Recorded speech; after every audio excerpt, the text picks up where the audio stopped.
Welcome into Road to the Draft, coming to you from the Bucs studio, presented by Ticketmaster. Casey Phillips here with senior writer and editor Scott Smith. We love this series every year. I love the draft.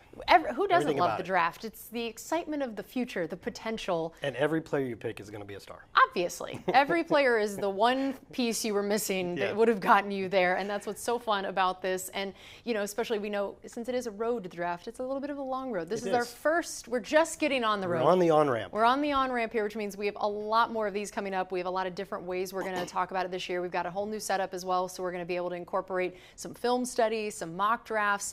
But this first week, we felt like the perfect place to start was who are a lot of the guys we're seeing very frequently mocked in that first round to us. And I know not just that, but you also have a bit of a theme behind the idea of why you chose these particular guys. What is that? Yeah, well, believe me, the mock draft season is well underway. Yeah. You can find endless numbers of them already here in mid-February, but it's probably going to change a lot, right? Mm-hmm. And the three players that I picked are showing up in a lot of these mock drafts, but also I have a feeling that any or all three of them, you could see their draft stock change significantly, either up or down before the draft. So this is just a starting point, and it may not even, you know, we may look at back at this 2 months later and go, Bucs aren't drafting any of these three guys. But right now they're popular picks for the Bucs, and I'll explain why I mean that with each player as we go. Okay, so tell me about who we have here. I mean, a team that clearly no one ever gets drafted from in the NFL. I was going to say having this up here while we started might have been a giveaway, except how many Alabama players are going to get drafted?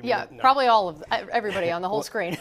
Well, in this case, we're looking at Jihaad Campbell, the off-ball linebacker, right here, number 11. Also, look at our fun technology we have this year. Who doesn't love a touch screen? I've never used the clicker before. So. You were so I know, excited. I'm like a kid in a candy store. So this is Jihaad Campbell, number 11, 6'3", 244 pounds. He's an off-ball linebacker, but he does have some pass rushing ability. He had 117 tackles last year, but also 5 sacks. So some analysts believe you take this player to play like a Levante David type position, but you might get some edge rush out of him too. Like I'm not going to call him Micah Parsons, but that kind of idea. Interesting. Right? Sounds perfect for a Todd Bowles defense too, in terms of we want to use you here and doing this, disguise blitzes. Yes. So he's, like I said, 6'3", 244. He was a semifinalist for the Buccaneers Award, which is the best linebacker in the nation. So let's take a look here at some of his plays. This one you're going to see him in coverage because he does have some pretty well-developed coverage skills. You'll see that he really figures out where he's supposed to go in the zone. So you'll see him, he's got his eyes on the quarterback. He's reading where he's going with it. You know, that's pretty good instinctive move there. He clearly wanted to get the interception, of course. And here's another one. Jihaad Campbell's right here this time. It's going to be another example of him dropping into coverage. And as you know, whenever you're playing cover 2 with 2 safeties, your middle linebacker has to be able to drop down the middle to make the cover 2 work. So you'll see him here dropping in coverage, which is an important thing for scouting Jihaad Campbell. Reads the play, gets the pick. Nice. You know, that was pretty much thrown right to him, but we've seen that defenders don't always catch the ball. Not a given. And it was great. Again, for it to be thrown right to him means he was right in the exact spot he was supposed to be in. And now we want to see him tackling, right? He's a sure tackler. He rarely misses tackles. So you'll see him right here. This is obviously going to be they're going to run it. They're going to try to run it in, and you'll see him make a really nice play, read it, and shoot the gap there and get him wrapped up well behind the end zone. So anyway, a couple more plays can run here while we're talking. But you know, the idea here is that KJ Britt, J.R. Russell, and Levante David, they're all free agents. We're hoping, of course, that Levante decides to come back, but we'll see. Your whole inside linebacker room practically is potentially a free agent. So, yeah, I think that not surprising to think that could be an area that they target this year. So the thing is, even we're hoping Levante comes back, right? Even if he does come back, you know, as great as he's been, he still has been the last couple of years. At some point, he's going to hang him up. He's clearly been thinking about it the last couple of years. So you do want to think about the future of that position. But as I was saying, the theme of how these guys' draft stock may rise or fall a lot, I think right now a lot of analysts out there are doing the connection thing. They're doing what we just did. Buccaneers could lose a lot of linebackers. It's a really big position of need. What's the best linebacker on the board?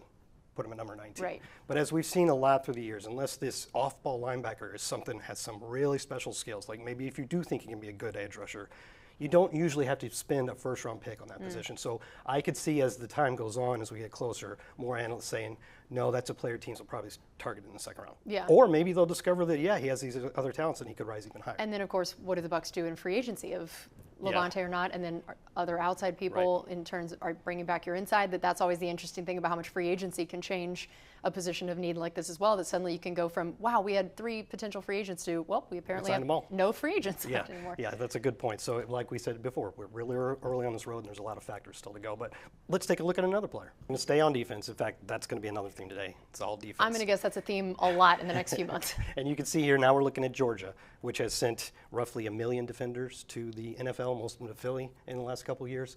And we're going to look at another guy. Now this is a guy considered more of an edge rusher than an off-ball linebacker, and it's right here. It's Jalon Walker.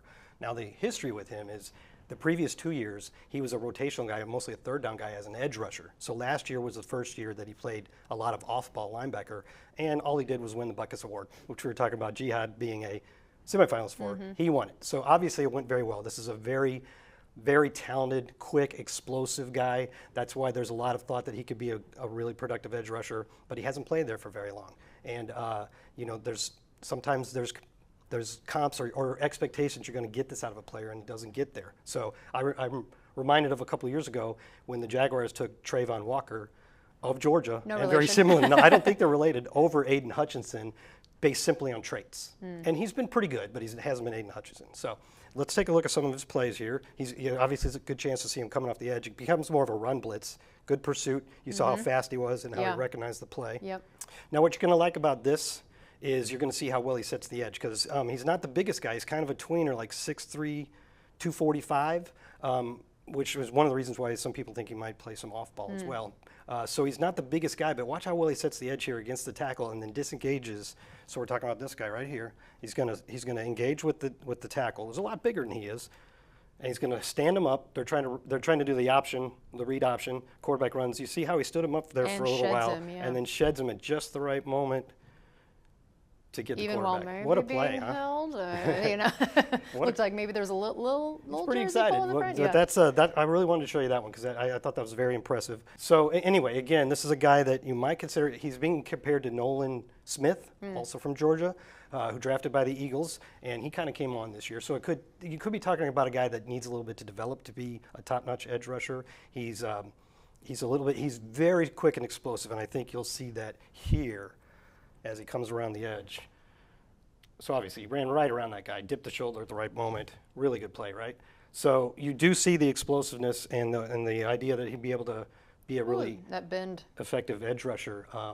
But he doesn't have a lot of moves yet. He doesn't have a big tool set of pass rush moves, but that's what NFL coaches like to do, right? You can learn. If you're getting that kind of success without even having that many tools, think about once they give you more. Yeah, and so this is kind of a deep class in the first round for edge rushers. I think he's when we're getting him in these mock drafts, he's like the 4th or 5th edge rusher off the board. So it could be that the Buccaneers are targeting that position, and he might go higher. Like I said before, I can see these guys really moving around a lot. And if he goes to the combine and blows it away with his 40-yard dash and his agility drills, I could see his stock going up, and he may end up being out of range for the Buccaneers unless they move up. So that's why I think he's a guy, again, volatile draft stock between now and then. And one more clip of him right here. This is like a power move. See, just kind of. That guy has a lot of weight on him, and he was pushing him back. So that was pretty impressive. That was impressive. See from another angle here. And even when he's kind of on the ground, still goes in trying to make the play. Yeah, he's got a motor, that's for sure. Yep. Now we're going to be talking about a position that I think I'm very fond of.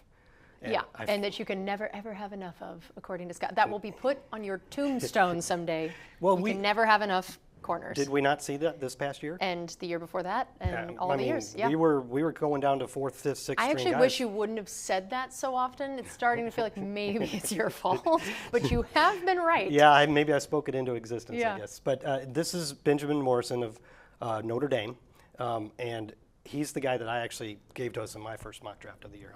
That's just how it fell. He was there. I'm like, a good cornerback. I can't help myself. So I took that over an edge rusher. So we're talking about number 20 here, Benjamin Morrison. Obviously pretty easy to pick him up. Let's see him on this coverage. Just a quick reaction there. So he's got very quick feet. You know, he's very fluid in his motions. You know, and he can play inside and outside. Yeah, that was a quick shift. Yeah, what you see there is a really good to be able to mirror and close quickly on routes. That's very important when you're playing in the slot. That's like a big deal, right? This one reminds me of something that Raheem Morris said when he was coaching defensive backs. I didn't really need to circle him there because it was ISO'd on him. Watch this back again.